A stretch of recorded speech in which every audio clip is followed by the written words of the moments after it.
আসসালামু আলাইকুম রহমতুল্লাহি আবরাকাতুহু। প্রিয় দিনী ভাই এবং বোনেরা, আজকে আমরা জানব যে আপনি পানির মাধ্যমে কিভাবে রোগ নির্ণয় করবেন।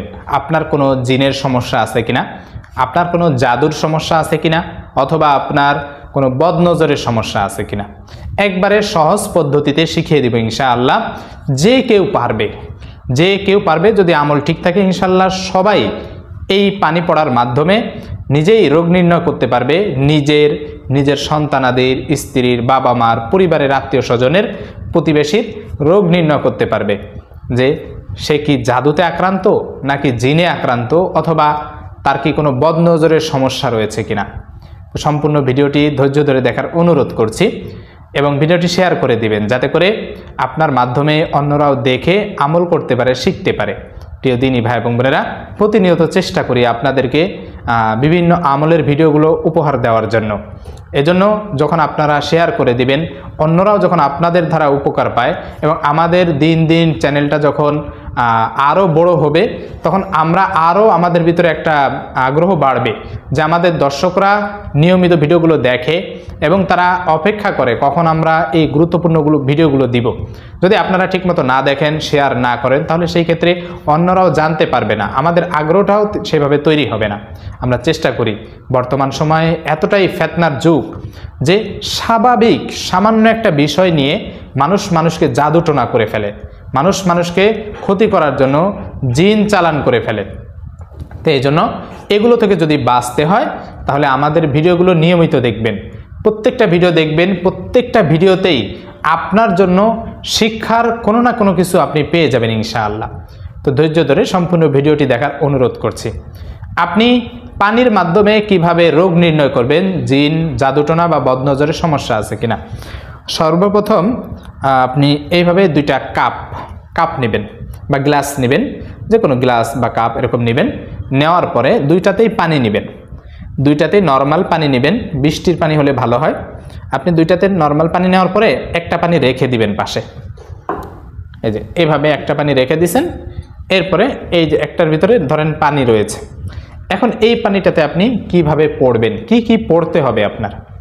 প্রথমত আপনি দুরূদ শরীফ পড়বেন 7 বার, ইস্তেগফার পড়বেন 7 বার। এরপরে নিয়ত করবেন। দুরূদ শরীফ কোনটা পড়বেন, যেটা আপনি পারেন সেটাই পড়তে পারেন।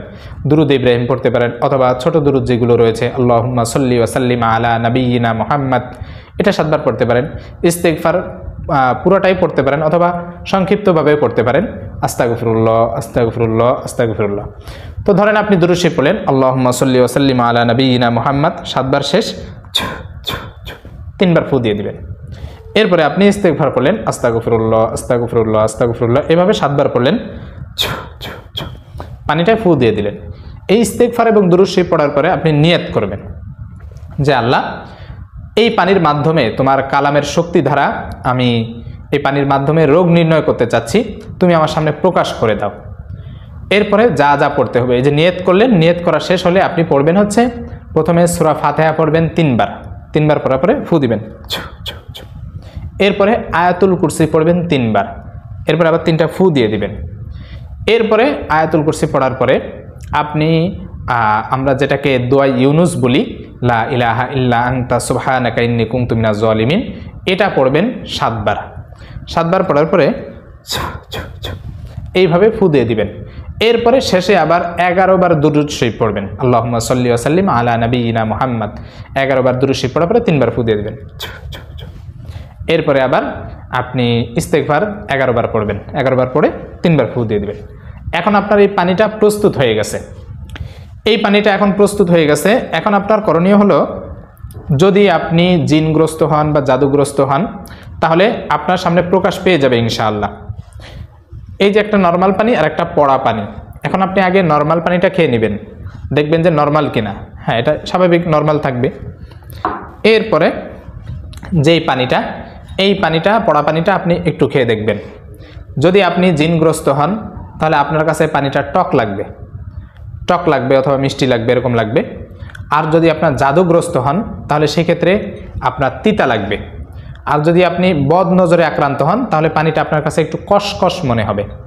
তবে হ্যাঁ, যদি আপনার জাদুর কারণে জিন আসে তাহলে সেই ক্ষেত্রে কিন্তু তিতা লাগতে পারে। মূল কথা যে জাদু আক্রান্ত, কিন্তু সেটা জিনের মাধ্যমে জাদু করা হয়, মানুষের মাধ্যমে জাদু করা হয়। জাদুর সাথে যদি জিন থাকে, অর্থাৎ চালান জিনের ক্ষতি যেটা, সেটাও কিন্তু আপনার তিতা লাগতে পারে।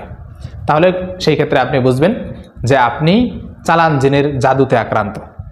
আর শুধু জিন যদি নিচ থেকে আসে তাহলে আপনার পানি তিতা লাগবে।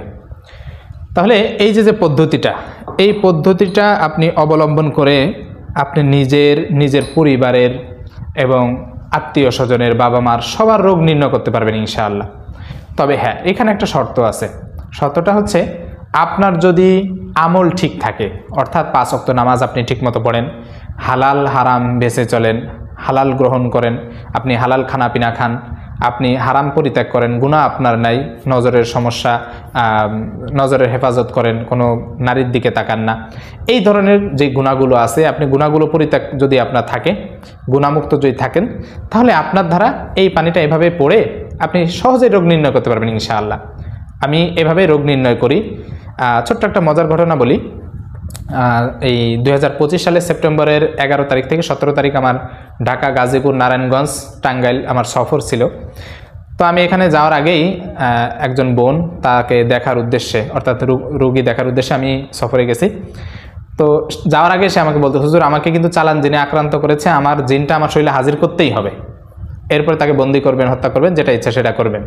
তা আমি বলেছি, দেখেন যে যদি এই জিনটা আপনার শরীরে এক মুহূর্তের জন্য যদি হাজির হয়, তাহলে সেই ক্ষেত্রে সে হাজির হয়ে যাবে ইনশাআল্লাহ। আর যদি সে আপনার আশেপাশে থাকে, তাহলে দুনিয়ার সব মুতাব্বির মিলেও আপনার শরীরে হাজির করতে পারবে না। যদি জিনটা এক মুহূর্তের জন্য শরীরে না আসে, সে আপনার আশেপাশে থেকে ক্ষতি করে, আপনাকে ভয় দেখায়, স্বপ্নের ভিতরে হোক, প্রকাশ্যে হোক, বা আপনার কল্পনাতে হোক, সে আপনাকে ভয় দেখাচ্ছে চারদিক দিয়ে, তাহলে সেক্ষেত্রে তাকে শরীরে হাজির করা সম্ভব নয়। তবে আপনার চোখের সামনে চোখ বন্ধ করে কাশফের মাধ্যমে সে জিনকে বন্দী করা সম্ভব।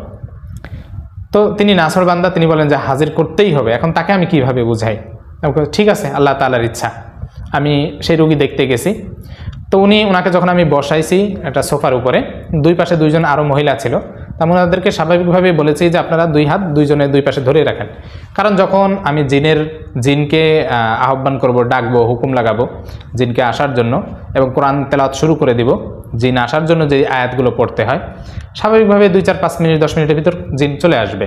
কোনো সময় 1 মিনিটেও প্রয়োজন পড়ে না জিন আসতে, কারণ ওই রোগীর সাথে জিনের সাথে একটা কানেকশন তৈরি হয়। একবারও যদি শরীরে আসে, তার জন্মের পর থেকে যদি জীবনে 1 মুহূর্তের জন্য আসে, সেই জিনও চলে আসবে, তার সাথে একটা কানেক্ট থাকে। এই রোগীর উপরে যদি কোনো ধরনের হুকুম লাগানো হয় যে এই জিন, তুমি দুনিয়ার উঁচুতে নিচুতে, আসমানে জমিনে, পূর্ব পশ্চিমে, দক্ষিণে, উত্তর দক্ষিণে, যে স্থানে থাকো, আধারে অন্ধকারে, আলোতে, সাগরে, নদীতে, পাহাড় পর্বতে, যেখানেই থাকো, তোমার আসতেই হবে। কারণ কোরআনের এতটা পাওয়ার, এতটাই মোজেজা যে সে আসতে বাধ্য। আর এটা আল্লাহ তাআলার একটা, কোরআনের একটা মোজেজা। এটা আমার কোনো কেরামতি নেই, বা মানুষের কোনো কেরামতি থাকে না। যে বেশি ওই আয়াতগুলোর উপর আমল করে, সে আমেল হয়ে যায়, আর আল্লাহ তাআলা তার মাধ্যমেই এইগুলো দেখিয়ে দেন। তো ওনাকে আমি এটা বলছি যে আপনার শরীরে যদি 1 মুহূর্তের জন্য আপনার জন্মের পরে জিন আসে, তাহলে আমার তেলাওয়াত শুনে আসতে বাধ্য। এবং আমি এই যে 2টা গ্লাসে আমি পানি পড়ে রাখছি, সেই সময় রোগীর সামনে পড়ে রাখছি, একটা নর্মাল, একটা পড়ে রাখছি। তো আমি 2টাই খাওয়াইছি, 2টাই ওনার হচ্ছে নর্মাল। তো স্বাভাবিকভাবেই যে বুঝছি যে আসলে নিয়ত করেছি যে ওনার জিনের সমস্যা আছে কিনা। তো জিনের, ওনার জাদুর সমস্যা আছে, চালান জিনের সমস্যা আছে, কিন্তু এটা শরীরে নাই।